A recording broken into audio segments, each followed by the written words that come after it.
Now, I've said the situation between black men and black women is fucked, but there's a few more things to drive it home. Now, take in factor that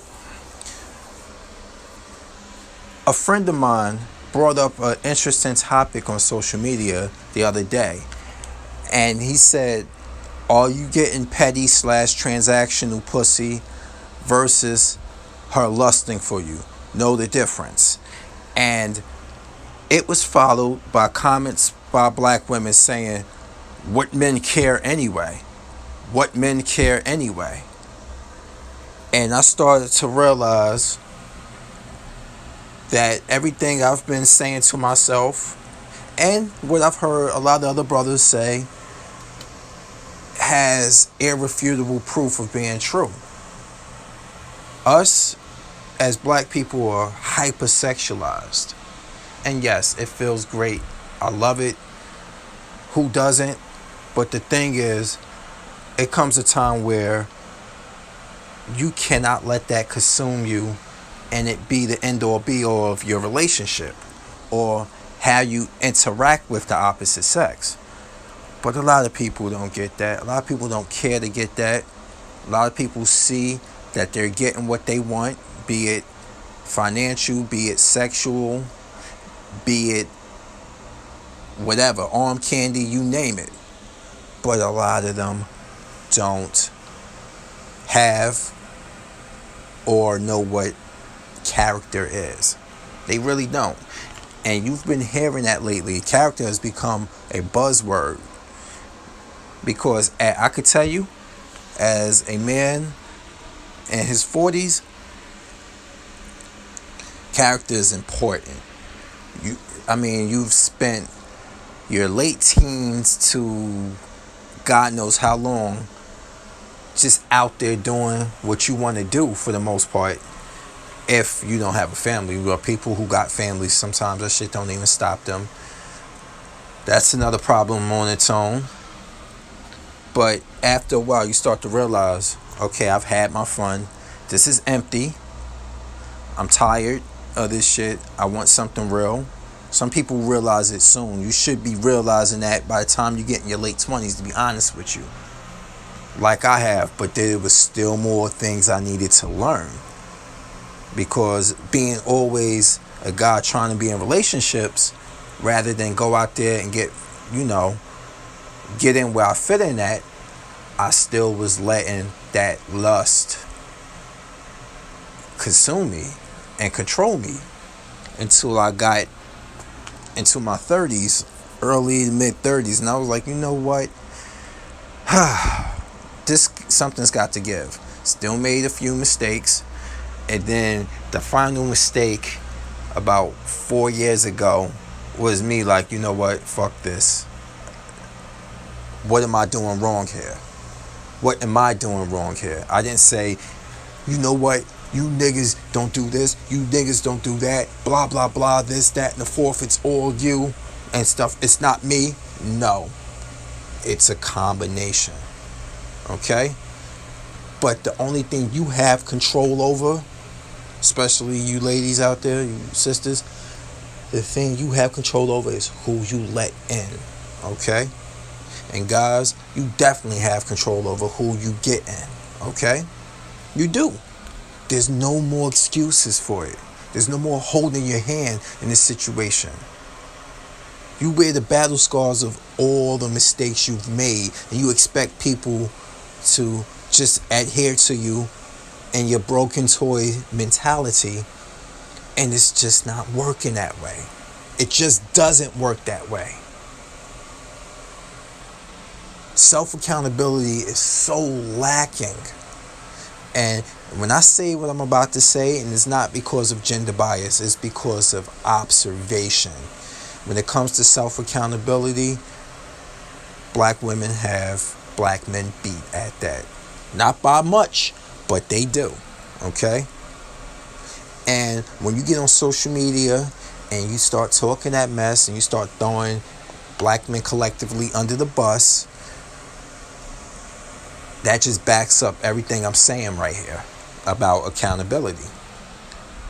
And when guys do it, some do it reactionary, some do it because they have been through it and they've seen it for what it was. But either one, either reactionary or either living it, it always gets the same pushback. Well, black men do it too. Well, black men want to date outside their race. Well, black men want to do this. It's never, you know what? You're right.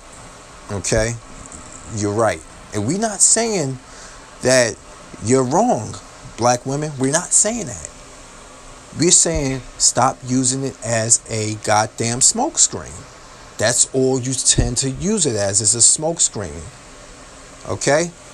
When a guy, especially black men, when he refutes what you're saying, it's always smokescreen, stalling, talking around the issue. You know, that same shit Paris Milan and fucking Cynthia G does and Nyla say. They talk around issues. And they hit you with a bunch of Negro female speak that throws you off. You gotta take notes with these chicks. So by the time you get back around to talking about what you originally brought up to them and called them out on, you know where you left off at. It's all strategy. And females are good at that.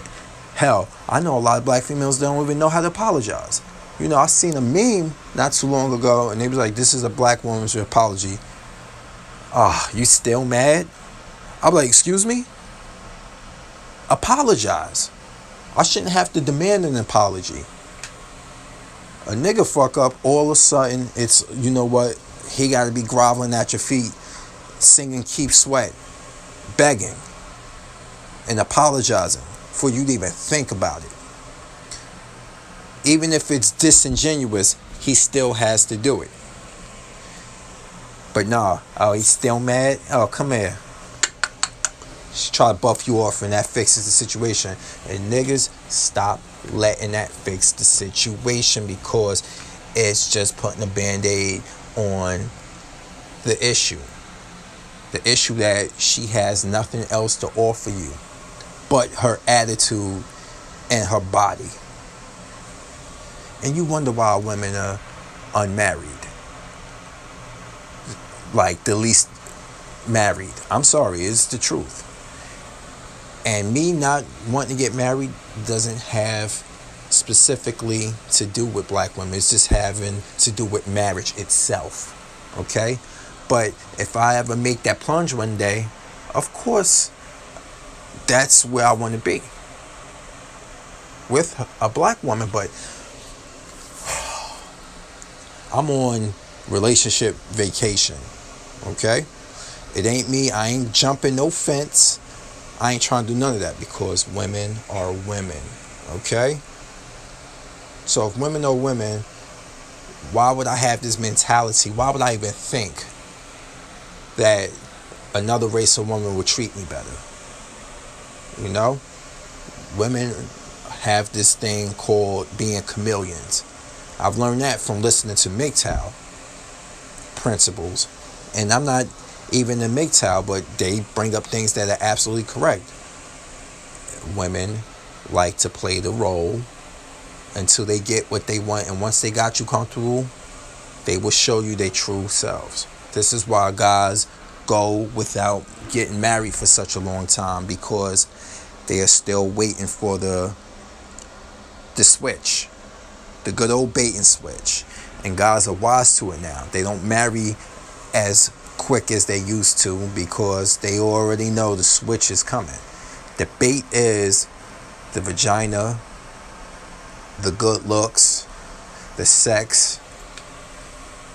Like, and you know, vagina and sex are kind of the same. But I'm talking about, you know, of course, every woman got vagina. Well, every non-trans. But you get what I'm saying. The sex is how they put it on you, how good they are at it, whatever. And a lot of guys are like, you know what? Okay, that's the bait. Where's the switch?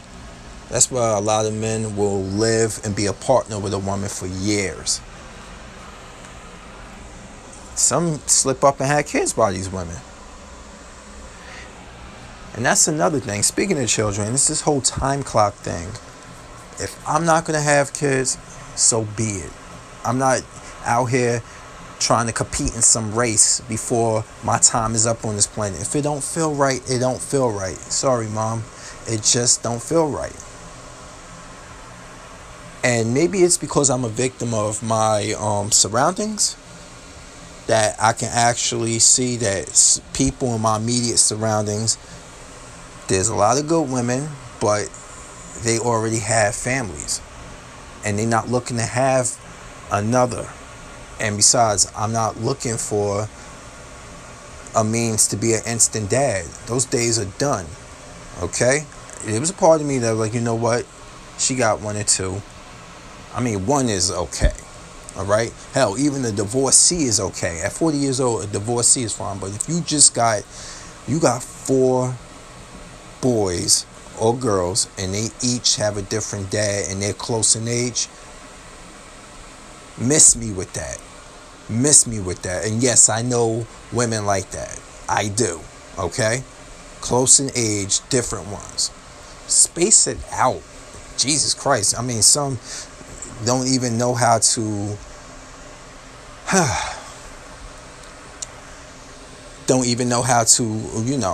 space it out or be without a man for a while.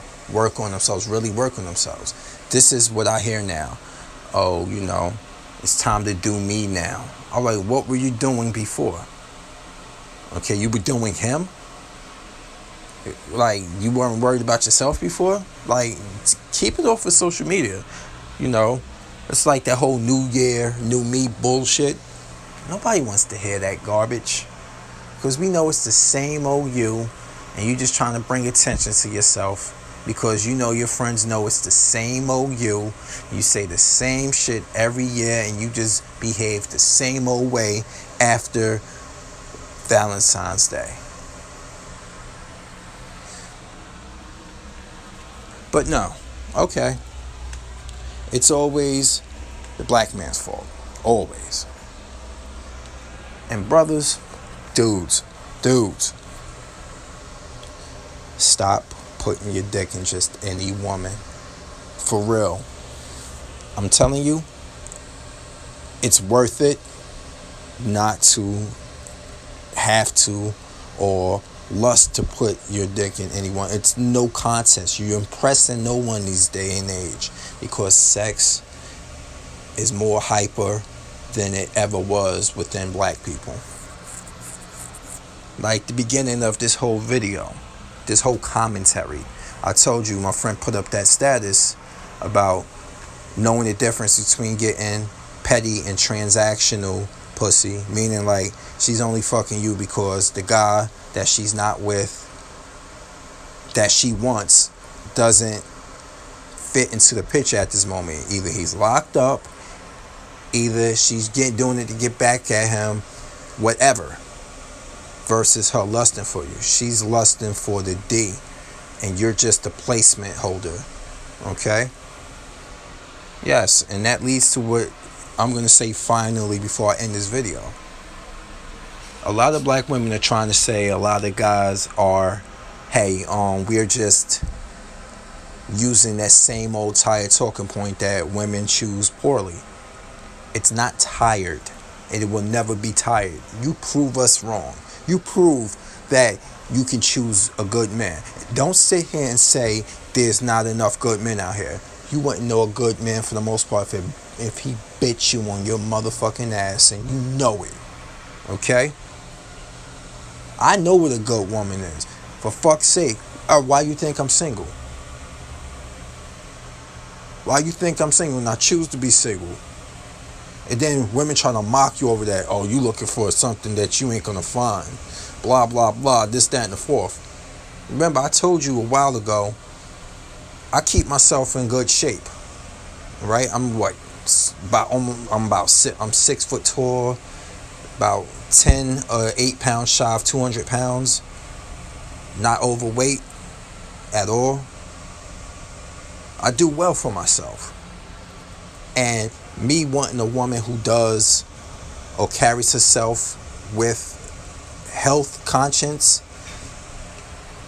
A native female in my town told me, "Oh, you looking for a black woman in Jersey City who's like that? You might as well date your white bitch." And that came from a black woman's mouth.